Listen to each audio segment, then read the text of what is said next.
the crimson sun of Kepler 4-4, to be cast long shadows across the wasteland as Nyx pressed her face against the cracked earth, tasting dust and defeat. Her purple skin, once vibrant with the bioluminescent patterns of her people, had faded to a dull gray from dehydration. The ceremonial fertility robes that had once marked her as a candidate now hung in tattered strips, offering no protection against the harsh winds that swept across the barren expanse beyond New Terra Colony's walls. Had been here 3 days? 3 days since the assessment board had delivered their verdict with clinical detachment, genetic markers incompatible, reproductive viability, 0, status, expendable. The words echoed in her mind like a death sentence spoken by humans, who saw her kind not as people, but as breeding stock for their colonial expansion. Nyx's throat burned with thirst, but she no longer searched the horizon for rescue. The other Zephyrian females had learned quickly. Those who failed the fertility tests simply disappeared. No one spoke of them again. No one mourned them. They became nonentities, erased from the colony's careful records as efficiently as they were erased from life. The metal tracking collar around her neck had stopped blinking yesterday, its battery finally dying. For 2 years it had monitored her location, her vital signs, her reproductive cycles. Now it was just dead weight. A final insult from captors who had reduced her existence to data points and breeding potential. A memory surfaced unbidden, her mother's voice singing the old songs of their homeworld before the human ships came. Before the integration that had torn families apart and sorted them like livestock, her mother would have fought them. But her mother was gone. Taken in the first wave of genetic testing and never seen again, Nyx's hand found the small crystal. Pendant hidden beneath her robes, the only thing the humans hadn't stripped away. It was a fragment of Zephyros, her lost world, and it still hummed with faint energy as she pressed it to her lips and whispered a prayer to ancestors who would never know. How their children had suffered among the stars, the ground beneath her vibrated slightly. Footsteps, heavy and deliberate. Nyx didn't lift her head. Perhaps it was another scavenger come to loot what remained of the failed candidates. Perhaps it was colony security finally arriving to collect her body. She no longer cared. The footsteps stopped a few meters away. Shadow fell across her prone form. Nyx closed her eyes and waited for whatever came next, her hand still clutching the crystal of her murdered world. In her mind, she could almost hear her mother singing. Marcus Cole had seen enough death in the Outer Rim Wars to recognize it approaching. The purple-skinned figure sprawled in the dust wasn't quite there yet, but close to close. He adjusted his respirator and approached slowly, toolkit clanking. Against his hip? After 8 years scavenging the wastes beyond New Terra Colony, he'd learned to read the signs. Shallow breathing. Skin mottled with dehydration, the telltale stillness of someone who'd given up fighting. The Zephyrian female didn't react to his presence. Marcus crouched beside her, noting the defunct collar, the ritual scarification along her arms, the way she clutched something small against her chest. He'd found others like her before, Jax from the colony's breeding program, dumped in the wasteland like broken machinery. Most were already dead when he reached them.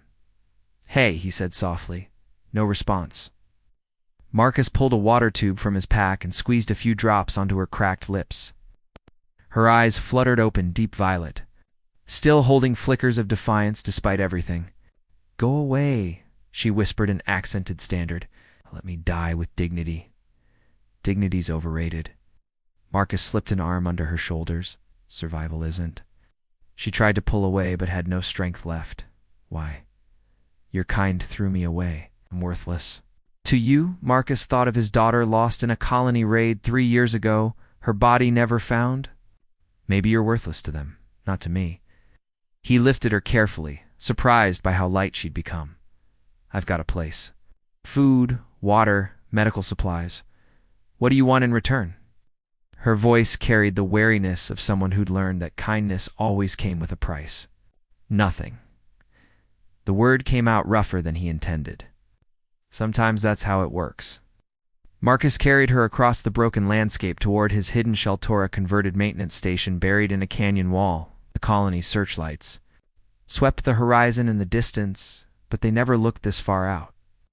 They assumed anything beyond the perimeter was already dead. Inside the shelter, Marcus laid her on his only cot and began working with practiced efficiency. IV fluids first, then a gentle saline wash to clean the worst of the grime. She watched him work with the alertness of a trapped animal, cataloging every movement, every tool. "You're not colony security," she said as he checked her pulse. "Ex-military. Engineering corps." He prepared a nutrient injection. "Got tired of building things for people to destroy, so you became a scavenger. I became selective about who I help." The injection went in smoothly. Color was already returning to her skin.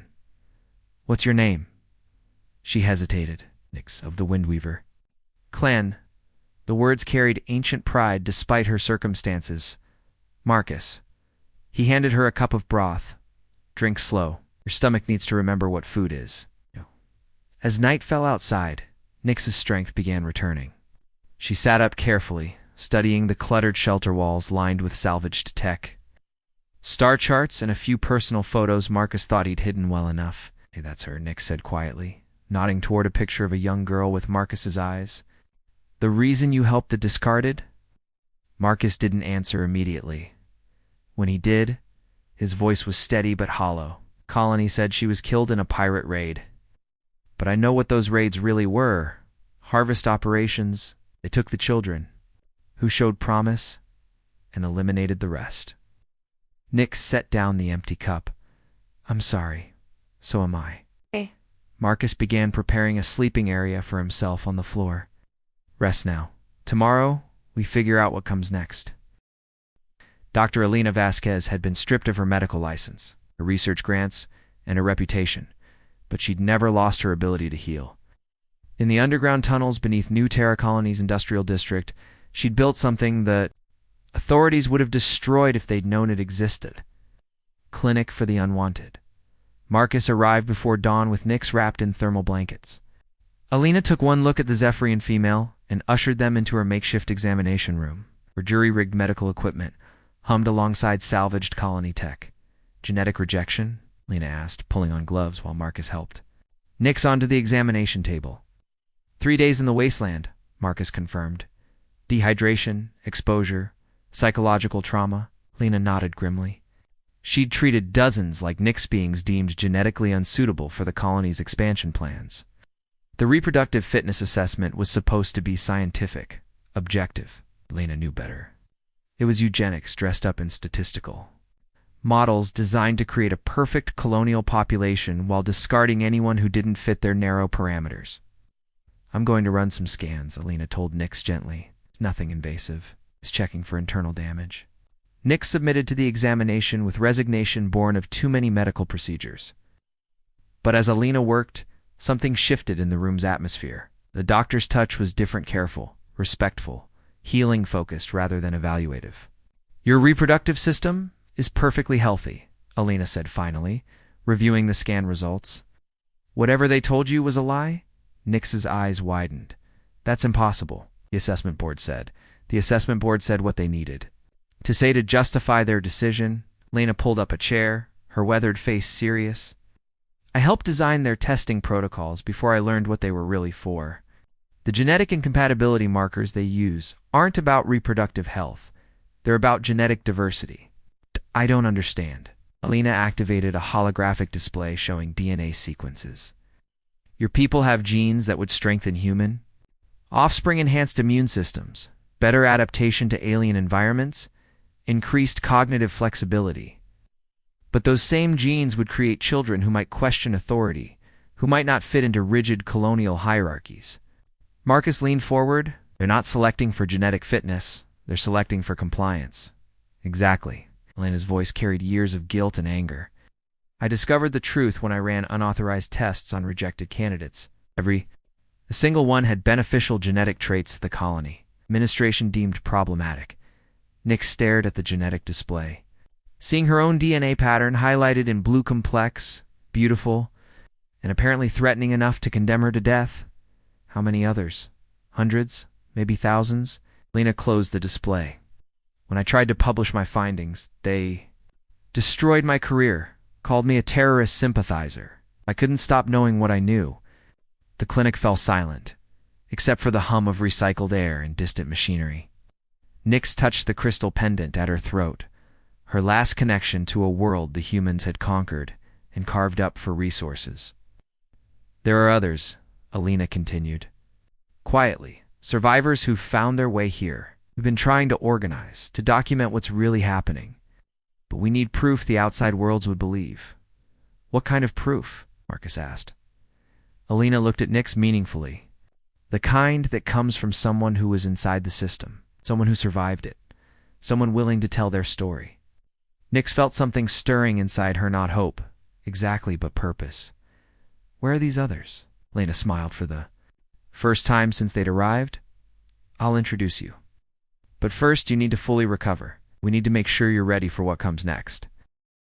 Jin Torres had been born in the tunnels beneath New Terra colony. The child of 2 genetic rejects who'd refused to die quietly in the wasteland. Now, at 28, he led a network of survivors that the colony authorities didn't even know existed. The abandoned subway station that served as their primary meeting point buzzed with activity when Alina brought Nyx and Marcus down through the hidden entrance. Dozens of beings from various species moved through the shadows, Zephyrians like Nyx, the crystalline helix people, for covered Vocari, and even some humans who'd been cast out for genetic defects or political dissent. Welcome to the real New Terra colony, Jin said, approaching their group. He was tall and lean, with the pale skin of someone who'd spent his life underground, but his eyes burned with fierce intelligence. The one they don't put in the promotional materials. Nyx looked around in amazement. These people were supposed to be dead, erased from existence. Instead, they'd built a functioning community in the spaces between the colony's awareness. How many? She asked. 437 confirmed survivors, Jin replied. More arriving every month as word spreads. The colony's rejection rate has been increasing exponentially as they refine their perfect population criteria. He led them deeper into the station where banks of salvaged computers displayed scrolling data streams. We've been documenting everything: test results, rejection statistics, the real genetic analysis Elena provides. But the outside worlds need more than data. They need faces, stories, proof of what's being done in humanity's name. Marcus studied the setup with professional appreciation. This is impressive, but it won't stay hidden forever. Colony security. We'll find you eventually, we know, Jin said. That's why we're not planning to hide much longer. He activated a wall display showing orbital mechanics and ship trajectories. The Colonial Ethics Committee is conducting their 5-year review. Next month, representatives from 12 worlds will be here to evaluate New Terra's compliance with interspecies accords. Lena leaned forward. You're planning to go public during the review? It's more than that. Jin's smile was sharp. We're planning to present evidence directly to the committee. Live testimony from survivors, genetic analysis proving the assessment fraud, documentation of systematic genocide disguised as population control. Nyx felt her pulse quicken. They'll never let you near the committee. They won't have a choice. Jin pulled up architectural plans of the colony's government complex. During the review ceremony, we'll activate dead men switches in the colony's communication network. Every screen in the colony will broadcast our evidence simultaneously. The committee will see everything in real time, with thousands of witnesses. Marcus shook his head. That's suicide. Colony security will kill every one of you. Maybe. Jin's expression grew somber. But they can't kill the truth once it's transmitted to 12 worlds. Our deaths would only prove our point, Nyx studied. The faces around the station survivors who'd lost everything, who'd been condemned to death for the crime of genetic diversity. In their eyes, she saw her own rage reflected and amplified. What do you need from me? She asked. Jin's smile became genuine. Your voice, your story. The committee needs to hear from someone who survived the full assessment process, who can speak to what really happens in those testing facilities. I can do more than speak. Nyx pulled out her crystal pendant, which had begun glowing softly. In response to the station's electronics, this is a memory crystal from Zephyros. It can interface with most human computer systems. Everything that happened to me, every test, every conversation, it's all recorded here. The station fell silent. As the implications sank in, objective, uneditable evidence of the assessment process from a victim's perspective, Alina whispered, that could bring down the entire program. Jin nodded slowly. Then we'd better make sure it reaches the right people. He looked at Nix with new respect. Welcome to the Resistance. Governor Helena Cross stood in her executive office, watching the morning sun rise over New Terra Colony's pristine residential districts. In 3 hours, the Colonial Ethics Committee would arrive for their quinquennial review. Everything had to be perfect. The colony's expansion into the Kepler system depended on maintaining their model colony status. Her aide, Director Walsh, entered with the final security briefings. Perimeter sweeps complete, ma'am. No unusual activity detected. The rejected specimens from this quarter's assessments have been processed according to protocol. Helena nodded absently. She preferred euphemisms like processed and specimens. They made the necessary work easier to stomach. The colony's genetic purity standards were essential for humanity's future among the stars. Someone had to make the hard decisions. The first sign of trouble came at 0900 hours, just as the committee's transport touched down at the spaceport. Helena's communication array suddenly blazed to life with unauthorized signals. Every screen in the colony public displays, personal devices, official terminals flickered and went dark. Then the broadcasts began. Nix's face appeared on every screen simultaneously, her violet eyes steady and unblinking as she spoke directly to the camera. My name is Nix, of the Windweaver clan. 3 days ago, your colony condemned me to death for being genetically incompatible. This is my story. Helena's blood ran cold as she watched her carefully constructed narrative crumble in real time. The Zephyrian woman spoke calmly, methodically, describing every detail of the assessment process. But worse than testimony was the data streaming alongside her words' genetic analyses, proving the rejected candidates were actually superior specimens. Documentation of systematic deception, records of thousands of processed beings. Shut it down, Helena barked at Walsh, but her aide was staring at his tablet in horror. I can't, ma'am. The signal is coming from inside our own network. It's being transmitted to all 12 committee worlds simultaneously, on screen. Nix's testimony gave way to Dr. Alina Vasquez, the geneticist Helena had destroyed 3 years ago. Helena presented her research with scientific precision, dismantling every lie the colony had built its expansion on. Helena's emergency communicator crackled. Governor Cross, Committee Chairman Reyes, we're watching the same broadcasts. You will report to our transport immediately for emergency questioning. The broadcasts continued for 2 hours. Survivor after survivor, each telling their story, each adding another nail to the colony's coffin. Marcus Cole, the ex-military engineer, provided technical details of the body disposal protocols. Jin Torres revealed the scope of their underground network. Hundreds of people the colony claimed were dead, all very much alive and very angry. When Helena finally entered the committee transport, she faced 12 of the most powerful beings in human space. Their expressions ranged from disgust to fury. Chairman Reyes, a stern woman from the core worlds, spoke first. Governor Cross, you will explain how a colony operating under our direct oversight has been conducting systematic genocide while reporting full compliance with interspecies accords. Lena tried to salvage something from the wreckage. The genetic assessments were within established parameters. You murdered children, interrupted Representative Chen from the outer colonies. We've seen the evidence. Thousands of them. For the greater good of human expansion, silence. Chairman Reyes stood. Governor Helena Cross, by emergency authority of the Colonial Ethics Committee, you are hereby removed from office and placed under arrest for crimes against sentience. The New Terra colony is suspended from the Colonial Alliance pending full investigation. Through the transport's viewport, Helena could see crowds gathering in the colony's streets. The broadcasts had awakened something that couldn't be put back to sleep. Her perfect colony was coming apart at the seams. 6 months later, Nix stood in the same wasteland where Marcus had found her dying. But now, it bustled with construction activity as the reformed colony built memorials to the murdered. and processing centers for survivors ready to tell their stories to the galaxy. The crystal pendant at her throat hummed with new purpose, not just a memory of the dead, but a beacon for the living.